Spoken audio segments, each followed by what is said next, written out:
All right, look here. Bam. I thought I would do something today that a lot of y'all guys asked me, Dennis, I never see you use a longer pole. Well, the problem I have on this lake is getting close to the fish without spooking them. But I got a school right here that's about 25 foot, which is about right there. And I've done caught a few of them out on it, making a video, making a porter catch off of another bait. So I thought, let's see if we can catch a couple, throw a long pole on them, all right? So I'm pitching it out there, and I'm just kind of working it back like I would with a casting rod. It's like, oh, had a bump, just like that. And I'll show you the school here in a minute. I got the other camera here. I'll cut the other camera on right here in a minute and show you all the school. Had a bump that time. And I'm using the, bam, there you go. That's like a decent fish here. That is a nice fish. I'm glad I switched to this color. I was using a new color which I caught fish on, making a pour to catch. There's the hardest part about the 10-foot rod, is getting them in the net. I got 6-pound line. I probably could have picked him up, but that's a nice fish. What do y'all think of that one? Bam. Yeah, that's a nice one there. All right, I'm using a fluke. We'll let you go, buddy. I still got one pack left in the freezer from last time I kept them. We're talking about having them this week when eating for supper. Wife and I was talking about it last night. So we gotta eat the other pack of fish yet. All right, as long as I got fish in the freezer, I'm not gonna keep any. This head right here, guys, this jig is one of mine. This is the Stardust I was telling you about. It's a rubberized finish. They got a video on YouTube. You take a hammer and smash it, and the paint will still stay on the head. Now it's tough. We're gonna see how. The other, I was using the head a while ago, a chartreuse head, and chartreuse and the orange ones are Protect paint, okay? And they've been baked on. And one of them had a little chip in it already, for I've been beating it on the bottom. All right, but they ain't gonna last for so long. I mean, that Protect stuff is tough, but still, if you beat them with rocks, something's gonna have to give sooner or later, right? This stuff is supposed to be tougher, but it's harder to work with. It's harder to clean the hull, but you don't have to bake it either. But you gotta dip it in there, then you gotta hold back all the heat and melt it on there. And it's not as shiny, but I don't think it makes a difference. But I thought we would start with a silver bullet color, and that's in a fluke. Right now, the only colors you can buy in it is, in this fluke, in the silver bullet, is Tweety birds and stingers. All right, guys, got another one. Like I said, I don't mind the 10-foot rod. I just think that little 7-footer is more comfortable. It weighs a little less. It's easier to get them in the boat. If you reel them in too far, you can't do that. I struggled on the last one because I wasn't used to it. That's a nice one too. Now, this color is drawing bigger bites. I've been catching fish out of this school. Hook's in the bottom of the lip here, guys. That's why I was watching. I got it. That's a nice fish. How fat they are. They're chasing shad. A little black spot on his tail.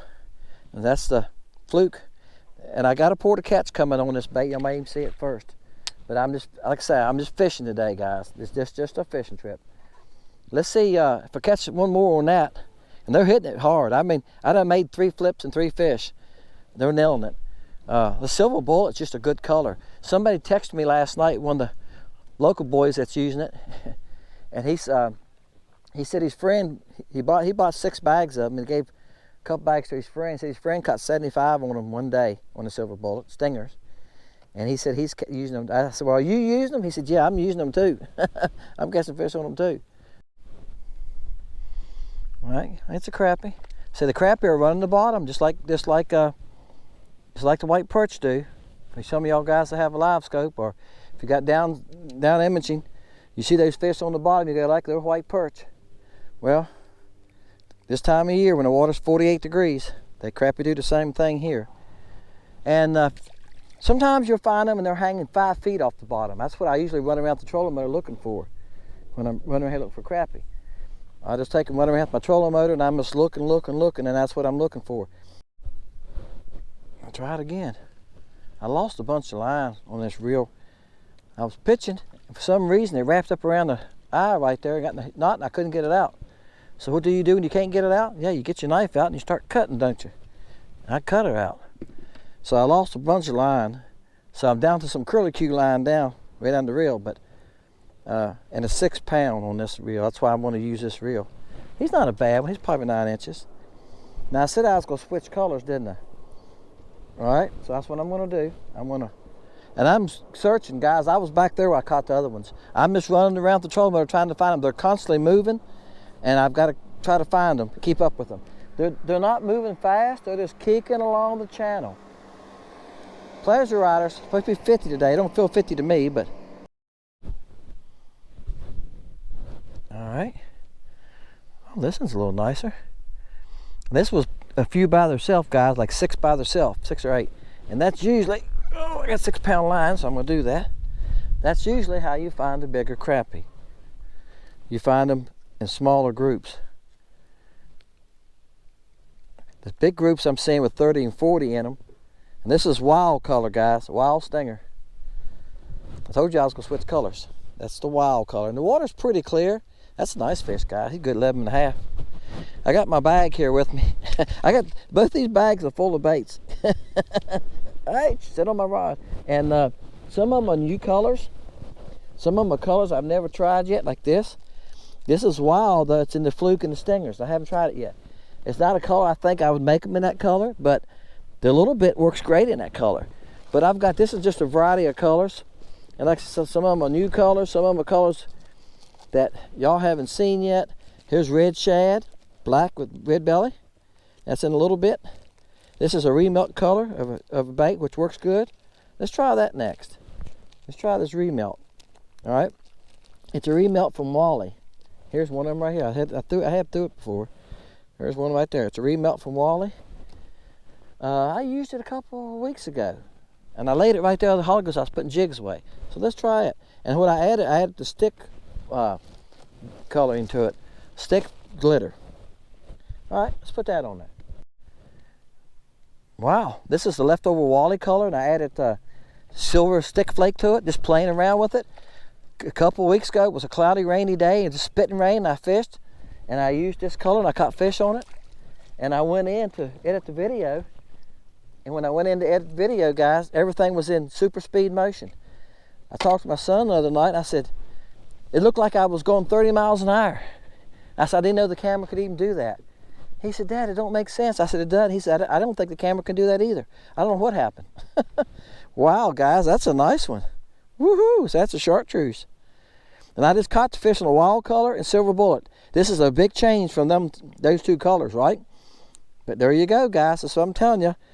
Yeah, y'all hear me say this a lot. Don't get stuck on a color. I know guys, only color they'll use on this lake, blue and silver. I run into them all the time. I use blue and silver. I've ran into 3 people this year who have told me that's all they use. I just showed you the silver bullet worked great. I went to the wild color, bam, no problem.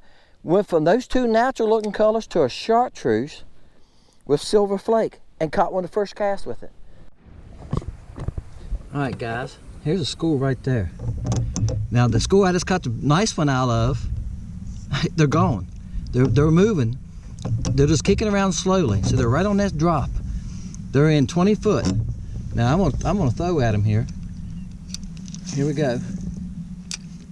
I'm getting too close to my boat's drifting toward them. I'm gonna set the spot lock. That's probably gonna scare them. You get too close to them. Let's make this thing shorter. There it is. You get too close to them. I think they feel the ping. I really do, and they get scared of it. I don't see my bait. They might have moved past my bait. All right, I'm gonna start. All right, I'm gonna start moving my my bait. I'm just gonna reel it slow. I don't know where it's at, and that's fine.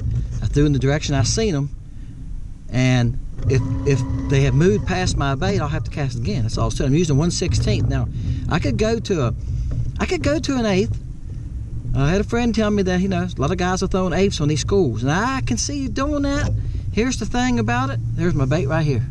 I don't like to use no more weight than I have to, because like now, see where my bait is right here? I can control it. See how it's not on the bottom? I can control it. Now I'm gonna let it fall. Look, see? Now it's right down next to him. I can control that 1/16. An 8th is twice the weight, right? All right, I got one of them. Y'all keep watching the screen. Go see him probably. Right here he is. He's right here. See him right there? Alright, he ain't very big either. I think he's hooked weird. He might even be a white perch too. Yep. Like I say, and I know I just caught Crappie out of that school. Alright, see him moving there? They see it. Alright, one of them's got it. So there he comes. Let's say I have gotten schools that'll do that. I can catch them on my 7-foot rod straight down, but usually they go on. I said I don't see my bait unless they were covering it up. There's my bait. I just picked it up so I could see it. See it right there above them? Now I'm going to drop it down about their height. Alright, one of them's got it. There he is. See him coming up?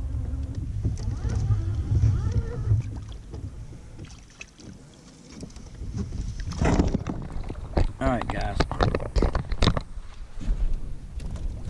The other this camera here locked up. Back in the summertime, people were saying, oh, your camera's locking up because it's hot. All right, it's 50 degrees today, 48, 50 degrees. Why is it locking up? It just stopped dead. It's not one cut off. There you go. Bam, not a bad fish. He's probably 9 5/8. All right, guys, you think that school right there is Crappie? I done caught some white perch lately, so. They look like Crappie where they're setting up. They're not on the bottom as much. Not right on the bottom, in other words. They're on the bottom, but they're not setting off the bottom. I'm right there amongst them now. See how the couple shuffling around? They see it. Now, they're acting like white perch right now. Shit, well, it could be a Crappie. White perch will come up like a flock of blackbirds. You have a flock of blackbirds that come up after you're off the ground. That's what white perch will do. This one rose up, and a couple other ones came with it. For a minute, I thought they was going to do that. They look like a tornado going off or something. He's a baby. They all go after your bait. It'll be 10 or 15 after your bait at the same time. There he goes back down. There he went back down, right there. All right, guys. Found some right here on this tree. Y'all seen me fish this tree before. This tree's on the same bank I'm running. Like I said, I'm just running down this bank. Trying to stay in, I'm in 22 foot now, as you can see. Trying to stay in deep water. He's not a bad one. That's the trick, guys. The shallowest I've seen fish is 15 foot. You can see it's 22 foot right here. You see the fish right there? So they're right here. They're right there. They ain't that far from them. Now, this is when a jigging rod's good. When you get them less than 25 feet from the boat. And say, I don't do that very often. They're not as spooky today as they usually are. A lot of times when there's this lake, you get too close to them, they go. But they're on some cover here. Now, if they're on cover, I will go back and say this. If they're on cover like this, they just get tighter in the cover sometimes. But these fish are here in open water I've been chasing all afternoon. They'll move. They move on. I catch one or two at the school and they're gone. You know, a couple times I stop and talk to y'all, cut the camera off, and they're gone. I have to move the boat and go looking. Everyone hit me. I have to go looking for them again. I was just holding it down there right amongst them, just waiting for one of them to hit me. That's nice fish here, guys. Wow, nice fish. I'm not gonna try to pick him up. I haven't caught many nice ones today I ain't caught many over 10 inches, have I? Maybe 2 or 3. Like I say, me and Roy was talking about that last night. The ones over 11 are hard to find. That's about what he is. He's about 10 and, I don't think he's 11. I think he's 10 and 7/8.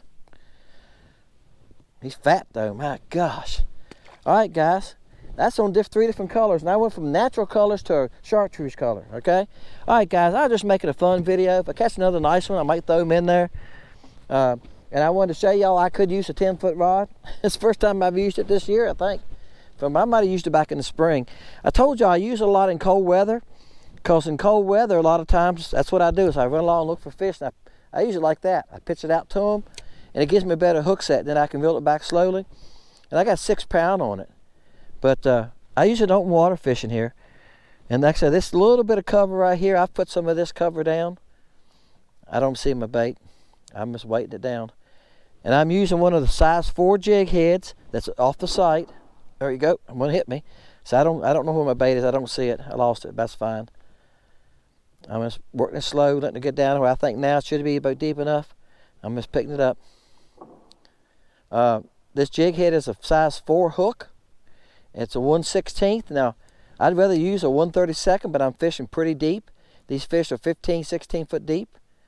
So when I'm fishing that deep, I go to a little heavier head because it gets down a little faster. What I like about the 1/32 is once I get it down there, I can control it better.